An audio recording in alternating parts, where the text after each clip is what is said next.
are using the state criteria, the yellow, orange, red, and purple. That is one of the criteria.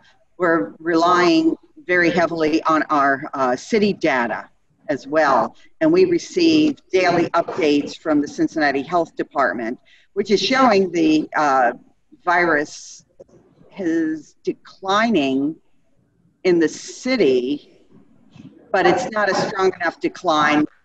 There's a rule of thumb is 14 days. We have not seen a decline over 14 days, but the trend, the virus outbreak is trending downward, but not where we would like to see it for full, you know, for complete peace of mind as far as how we're going to proceed. So we will discuss this further on the 3rd, and I can assure you that our administration is working overtime, staying up nights, trying to devise the best safety plan they can to assure that our staff and our students can go back to school very safely. And if there are staff and students that do not feel comfortable going back in person, that, you know, we have options for those people as well.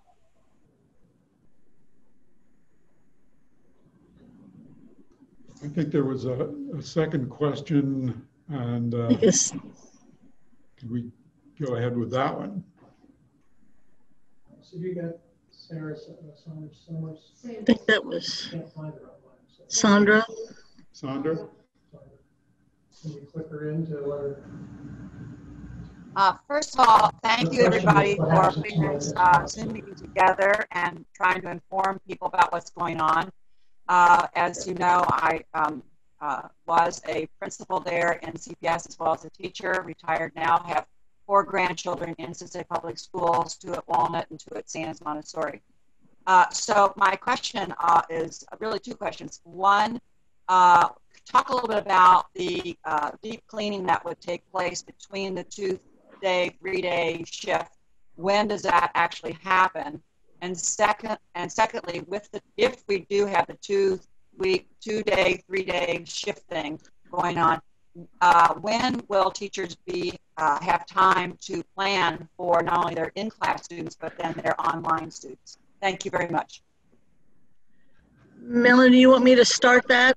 Sure, go ahead. I'll start it. I know and a matter of fact, we just spoke with the superintendent yesterday about the timing. If you are on a 2 to 3 day cycle of in-person, the issue for many teachers, as you just mentioned, Sandra, is how will teachers have the time to do the remote connection, if you will. One thing that was suggested by the superintendent is that indeed, at least in that time period, the teachers will only be doing, if you will, 2-day lessons or 3-day lessons. So it's not as though they may be in contact with their students over a period of time that would be 5 days when you spread it 2-3. But indeed, they will have the opportunity to only be preparing really 1 weekly preparation. So there is at least some time there regarding when they would have that time. The cleaning issue, it depends how the days break. And indeed, there's been some talk about going to a 2 and 2 instead of the 2 and 3 to accommodate the cleaning, but that's not what we've adopted yet, or may not adopt. But it would be every day, and it is every period and in between period during the day, as well as everybody that is part of the maintenance and facilities group also would look at part of their week as being Saturday as well. So that kind of deep cleaning would be happening as well. Thank you. And I saw something pop up about that we are not declining at all because there was a spike in, was it yesterday's data from the Cincinnati Health Department? And this is a question I would have to the health department, because just recently there have been greater opportunities at our schools in particular for people to be tested. And I mean, I saw a line backed up on Reading Road waiting to get, people who were getting tested at South Avondale. So many, many more people are getting tested. And also the results are, the labs that are being used are what UC lab in particular and the health department lab.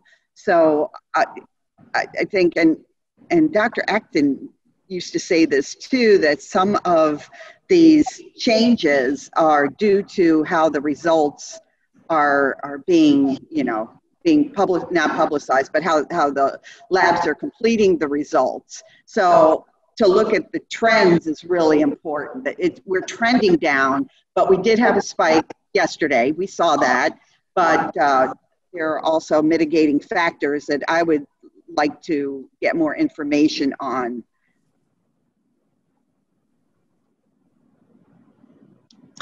Melanie, I was not in that particular line on Reading Road. I was on one on Friday going to New Prospect Church because we had to all be tested for a couple of reasons. But it seems as the people working there were saying there's been a tremendous increase of the testing, and which is, we have to do that. And inside our buildings and our schools in themselves, we're not only going to have to be worrying about the testing and doing all of the protocol that the superintendent has set up in association with Children's Hospital, but we are also going to have to be doing that tracking and that tracing. And I noticed a question was up there, what happens if one child is found to have COVID? What is the element? What's the protocol for shutting down the whole school, or will the whole class? One of the great pressures on our teachers are going to be the tracking and the tracing. And following our kids wherever they're going and who they're who they're in touch with. So it's going to be a huge responsibility. Right, and this has to be a public health effort. We can do, all we can do, but we, the leaders in the city also have to work with the community to do the same in the community.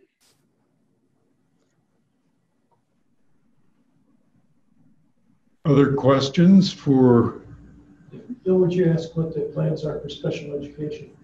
Oh, question came up, plans for special education. What plans are being made there?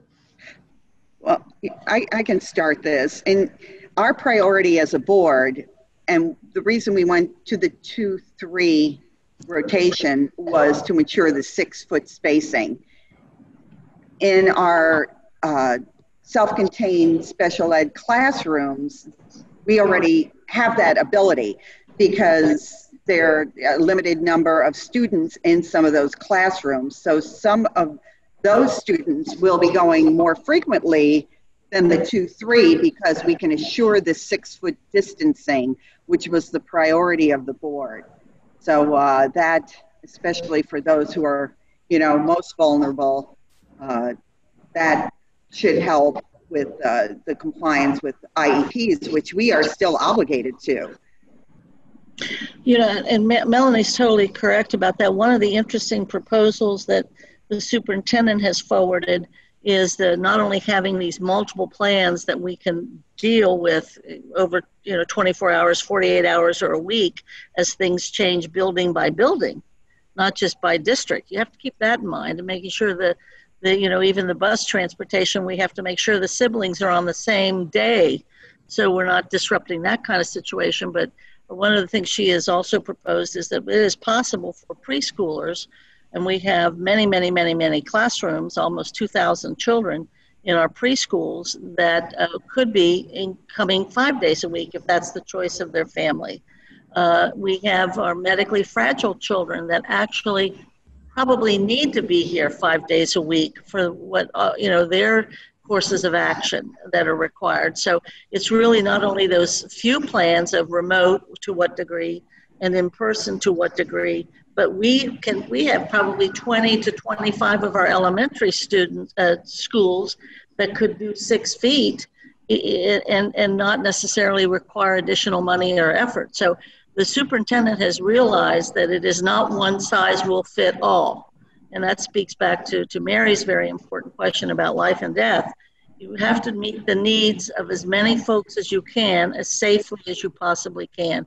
So it's sort of a variance approach that the superintendent has done in order to pursue, as Bill has talked about, the equity piece.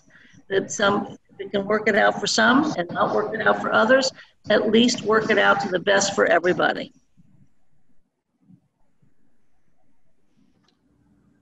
Other questions? Melanie, before you came on, the question of funding came up. I know that's been asked, a lot of educators have been asked across the country that they need more money from the federal government to make this work. Is that, and that Eve essentially said that's true here, that we do need more money from the second or third or fourth round of the HEROES Act that's up before Congress right now. Would you second that, or? Oh, absolutely. And we have been working very closely with Senator Portman's office, so he understands our issues. Our national organization, the Council of Great City Schools, has been working very closely with Congress, making the points that are so needed, so to educate our Congress people and our senators about the needs, especially in the urban districts where our children are so vulnerable and where equity is such an issue. In some of, in the private schools and some of the suburban schools, they don't have the numbers of children that we have in our classrooms, and also the numbers of children on IEPs. So yes, we're working very hard to be included in a bigger way in the next CARES Act. Bill, I saw one of the chat sentences or questions pop up about what can you do, or what are you doing, meaning us, regarding the choices that this heavy choice that parents have to decide as to whether or not to send their kids back. And I would reiterate, part of the way we're dealing with that is to the best of our ability in the safest possible way to offer as many choices as available, so that we are meeting as many needs as possible. And as we try to meet those needs under as safe as protocols as we can, keep in mind that the community needs much more than instruction from a public school like Cincinnati Public. Whether it's mental health services, we have 24 school-based health centers, and not all of them have been able to be up and running. And that means that how many of those kids have not been served in that manner? We have MindPeace, which has mental health services in every one of our 60-some schools. So it's an issue of meeting the needs of as many people in the safest way, as individually as we can. And I think that's how we approach it with parents. And parents can decide, and we've built the better infrastructure on remote. But also keep in mind, if you are a member of the Pleasant Ridge Montessori, if you decide to do our digital academy, it doesn't mean you lose your place in either our neighborhood school or in our magnet schools. You can return and not having lost that place. And so these things don't have to be, some districts are saying you make a commitment for a year. We have not asked that out of our parents. Maybe a quarter or what have you, or dual, that you can have both the digital and also opportunity to participate in your home school. So choices are important to meet the needs, and it can't be just the one issue only, because that's also left to parents to decide too what is best for their own children. I'm sure there are some questions from our folks out there. Who wants to? Yeah, I've got one question, if I may. I understand there's a petition circulating to move school start back to Labor Day. Is that a possibility, and how would that work? I'll start, Mel, if you don't mind. Go ahead. We have an adopted calendar that says that our staff will return on August 17th for a week. That was adopted, I think, last year. So, and then our students return on the 24th. it is very possible that depending upon the health conditions, the superintendent will recommend to us to delay till after Labor Day.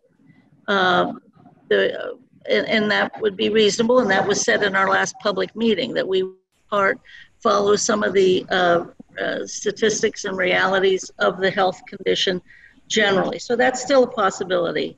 The other piece too is that if we cut the year shorter that way, it might give us less discretion between, if you will, Thanksgiving and Christmas or what have you. So we have to keep as much discretion as possible. But yes, it's possible we won't open till after Labor Day, but that was said at our last public meeting. But we're still aiming for the week-long staff work on the 17th and then the children returning on the 24th. I know it's also the superintendent's intention as the children return, they will be returning probably in small groups to at least meet their teachers, because it won't make any sense to have a remote relationship with somebody you don't even know. So they're all thinking about all those sorts of things as to how to do it. And also, if we can meet in person as early as we can, further questions which out is there? Go ahead, Mel. Okay.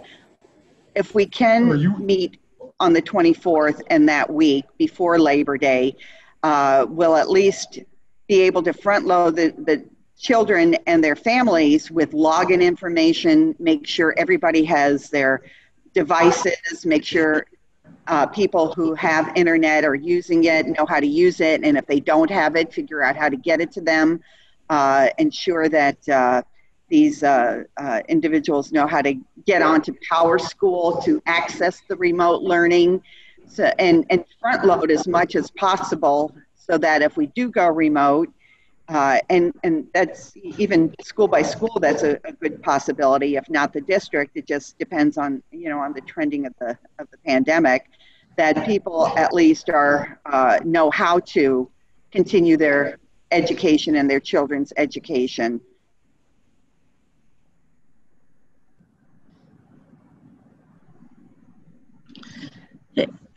Bill, would it be possible at the end of this, if we could see all of the chat questions too and be able to respond to those? Because I think there's 30 some of them now, and we would, we don't want to leave them hanging. And some of it's been certainly duplication or common concerns. But if we have that capacity, I know Melanie and I would be happy to do it ourselves or pass it on to the administration that know a lot more on some of these issues. Bill or Alice, can anyone hear me? This is Mary Schluter. Can anyone hear me? Hey, Mary. Hey. Hi, Mary. We can do that. We can capture that. Thanks, Bill. Thanks so much, everyone. This is a great conversation. I had a very specific question in the chat, and it was regarding, I've spoken to a lot of high school educators at CPS, and some of their concerns are if we go on a 2 and 3 week blended learning opportunity, their belief is that if we're teaching new material, so to the Monday, Tuesday kids, and then teaching the same thing to the Thursday, Friday kids, essentially they're only teaching one half of what they normally would have been teaching in that curriculum for that week. And so their concern is, if we're going to teach geometry or pre-calc or especially mathematics, which is a more linear foundational curriculum, how do you teach only half of the curriculum in this coming year? How do kids, quote unquote, catch up, especially if those kids last year may not have really gotten the fourth quarter fundamentals of whatever grade math they had? And so that really is the question. How do we make sure that the kids who are getting taught in a blended learning opportunity, how do they truly get the full year of curriculum if teachers really only have the opportunity to teach the 2 days of curriculum essentially twice to a different cohort of kids? And so that's a concern, of course, for parents and anyone else, for kids who are going to be taking SATs or ACTs or whatever in their future, and say they lost half of geometry. Geometry is a very pivotal curriculum that is tested in those SAT and ACT. How do you go back? How do you tell an Algebra 2 teacher, hey, these kids didn't learn as much geometry. We need you to teach geometry in tandem with Algebra 2 in 2021 and 2022. Does anybody have any thoughts on that? This is specifically from a group of educators that I spoke with within the high schools at CPS. Well, Mary, if you or anybody thinks that the children are going to get a full year of instruction this year, they're crazy. It's just not going to happen. And we have to recognize that, and we have to find a way to compensate as best we can. Because indeed, if you can teach what you were teaching for a year and get it done in half a year, then we got to rethink the whole thing. Right. So this is a loss that we talk about the loss of instruction and the loss of social emotional growth by not having school. That's why it isn't just an either or. What we do have to do to begin to deal with that is to, how shall I say it, muscle up the remote, muscle up the capacity of our teachers to be remote, muscle up the capacity of children to help teach each other. But the loss that we're talking about, and this is what I keep emphasizing, we need our children back in school. We need our teachers back in school at the earliest, safest possibility that we can have, because they are losing instruction. They lost at least a quarter last year, and they're going to lose possibly a half a year this year if we don't do the right thing. So again, this needs to be part of the balance sheet when people tell us, well, we're only going to do this or we're only going to do that. We have to be able to do it all to the best of our ability. Yeah. Thank you, Eve. I agree. It is concerning. Thank you. Yep, it is. And we're going to see repercussions of this year and maybe next year for at least a generation. Yeah, I agree about the generational gap. Mm-hmm. This continues. And there's nothing we can do except to mitigate it as best as we can. Yep. But we can't, the pandemic's out there. Yeah. Yeah, and to emphasize that, when the people are just talking about a quarter loss of instruction, for our children, double it, triple it, quadruple it, because they're already starting at a different place than a lot of the kids that I would be teaching in Wyoming. And more particularly, you are changing whether or not a kid's going to go to college. If we don't have sports, we're not going to have scholarships. If the kids you're going to change careers if we have to do this for a prolonged period of time. This is a long-term problem for our children and for us. I totally agree. Thank you. Thanks, Mayor. Mm-hmm. Thank you. You two have been so good at showing how complex the planning is. Is there another question coming up? Yeah, I think so. Oh, good. My question, but it could follow this, is what are your next steps that you're going to have to wrestle with in the weeks ahead in terms of opening up on the various processes that will unfold? But let's get the other question before that. Well, we are meeting on August the 3rd. We have our updates from the superintendent and the administration. So we're going to be continuing the conversation on August the 3rd based on the data that we're receiving and the planning that, the administration is conducting right now. So that's how we're going to, I know that the administration is, really, we've been told, and I believe it, and teachers have told me this too, people that I know personally, that they've never worked so hard in their careers as they are right now, trying to make this school year work for our students. So it's kind of a vague answer. We don't have all the answers, but we know that people are working very, very hard to do the best we can to provide a solid education and an equitable education for our kids. I have a question. Go, yes. So I'm Holly Miller. I am an intervention specialist at Roselawn Condon. And I know I've addressed the board in the past about concerns that I have with our medically fragile population and returning back to work. So I mentioned at the last board meeting issues around students that need one-on-one nursing care, and how in the past the district has Made note of that after you made your presentation. I also believe that the device piece has been being addressed regarding not stopping at second grade, but going down to first and kindergarten and possibly preschool. So that has been a direct result of some of you bringing those issues. I too am very worried about the special ed folks. I know Melanie is as well. And I think it's criminal that the federal administration has not addressed the issues of waiving certain things, but we know what they feel about public education, especially for our children anyway. So we'll be addressing that as well, but I do know that the superintendent made note of your comment, and I do know that now devices are being distributed as well to first and kindergarten grades and possibly preschool. Well, we have...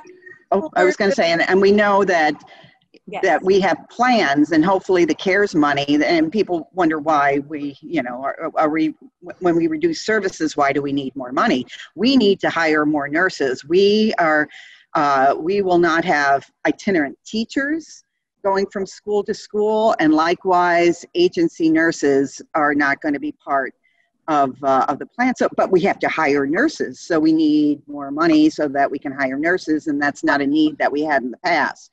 So that's being addressed. And hopefully we'll get the money.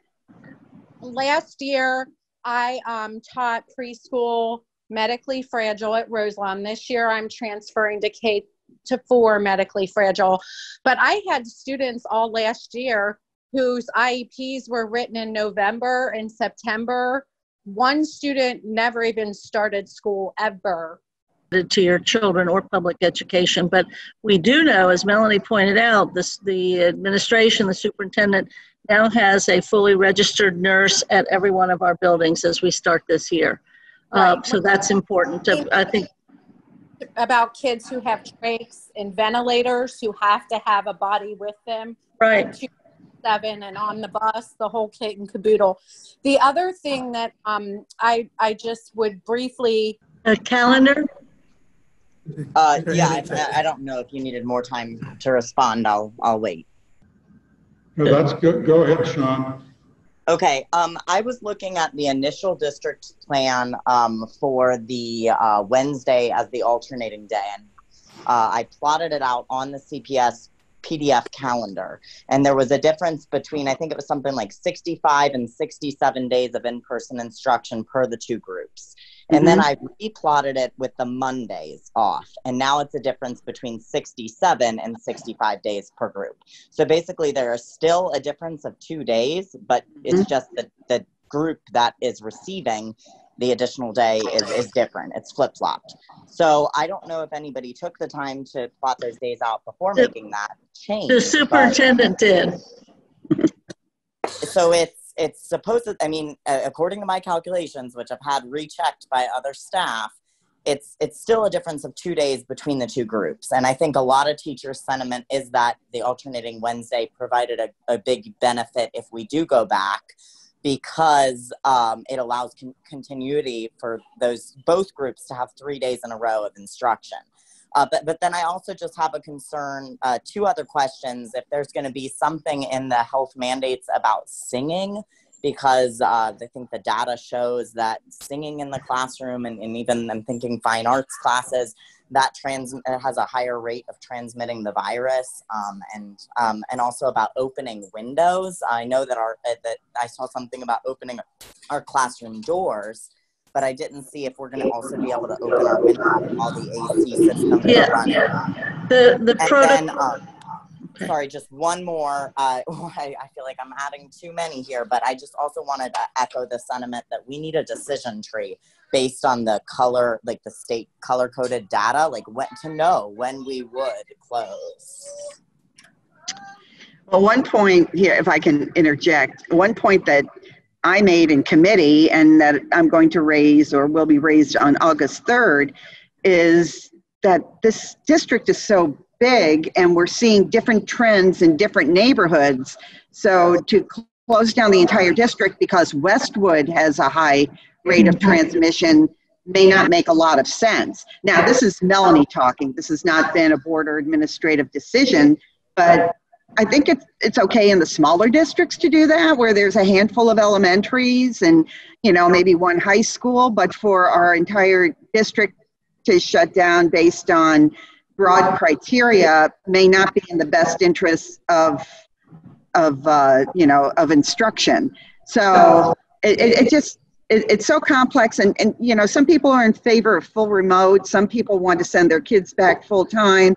Well, we have different learning styles, and some children will do really, really well with full remote, and other children, that's just not the way that their little brains allow them to learn. I mean, we're all different. There are different learning styles, and we have to address all of that along with ultimately the safety of our and health of our staff and students. So that's to make it even more complicated for you. Sean, I do know that the windows is part of the whole protocol, and that indeed the sharing of supplies in art rooms and art classes, as well as the whole issue of singing or performing, or what does SCPA do about having audiences or performances?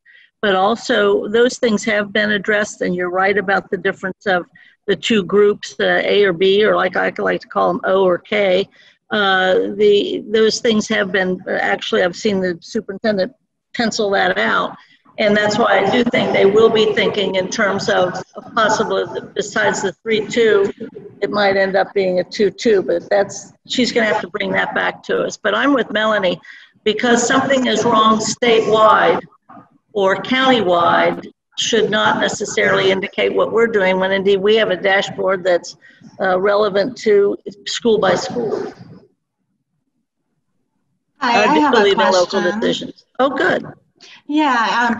First off, thanks for being here. Which is still very sad for the 20 people that were RIF'd, but part of that plan was agility for our teachers and staff members as well. So, as the classrooms we may be asking people to do things very differently than they have in the past.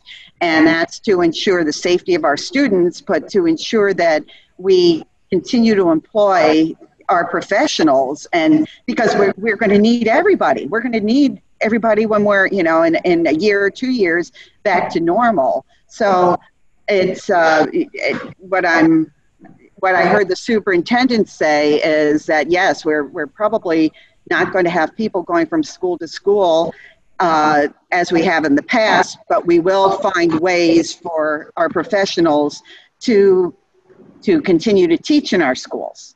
The other part about the people who are taking vacations in Florida, that was the point I made earlier, that we can only take care of the safety of our staff and students when we have them and when they are adhering to our protocols, and what's happening in the community is totally out of our control. So, I mean, we can encourage, but our city leaders, our state leaders have to come forward and say, the contacts that you have outside of your employment or outside of school are even more crucial, because that's choices that individuals are making. Then, like you said, when you come in contact with them in our controlled setting, it's still uncontrolled. So I agree with you totally on that point, and it's community cooperation that we all have to, really, really insist upon.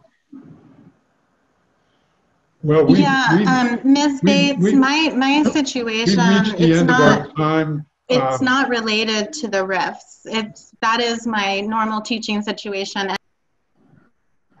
Nicole, I would probably say your normal teaching situation with which you're familiar is not going to be continuing because of the risks you've just mentioned. We've reached the end of our time. Obviously, we've just touched the edge of some of the critical questions both parents, teachers have. We were so blessed to have two of our able school board members who are working daily on this with us. I'd give them a second to say a final remark about what they'd like us to think about before we totally end this forum. And we'll be back with you 2 weeks from today on affordable housing. LISC has done this major study on the lack of affordable housing here in Cincinnati and greater Cincinnati, and they're just about to release a new study. But Melanie and Eve, do you have any final thoughts for us before we shut down? Well, Just- oh, you can end, Eve. No, you start. Okay. But to steal the words of our superintendent, she's been telling the board that we need to be agile, and we have to be very agile in the way we teach, in the way we respond, and the way we develop education, which is going to be very, very different. So we want the community to know that we are working very, very hard. Things are going to be very different. There's no doubt about it. We have many professionals in the school that, of course, children are going to lose their opportunities at education, but that's what our teachers do. They know how to bring children back into the fold and to bring them up and to make up lost time, even though it may not be perfect or complete. I have utmost confidence in our professionals that when our children do get back to normal, that they will be receiving a high quality of equitable education. And until that time, we just have to, as in the words of our superintendent, remain agile. Yeah, I would just, Bill, I would just add, first, we do want to see the chat questions, if indeed that's possible, and find a way to respond. I think that would be super. It's been helpful for us. There is no 100% safety in any of this. This is all about risk assessment, risk envisioning, and risk management. And our effort is to, in an equitable and effective way, meet the needs as best we can for the greatest number by providing as much variety and variance as possible. We couldn't have a better superintendent right now in this situation than we have right now, and we have a board that has very varying degrees of thoughts. So keep us informed, and we'll keep making decisions. And to the question from Nicole, the district is being very agile, and we are keeping control of the situation as best we can locally and not being dictated by others. Well, we thank you very much for your hard work on all this, and we're going to have to return to this in the fall, if not before, because this is so much on people's minds. But you two are obviously putting so much effort and thought to this that we thank you very much. So thank you. Even though we can't clap, we thank you. There you go. Thank you very much, and we'll see you all in 2 weeks. Thank you. Bye.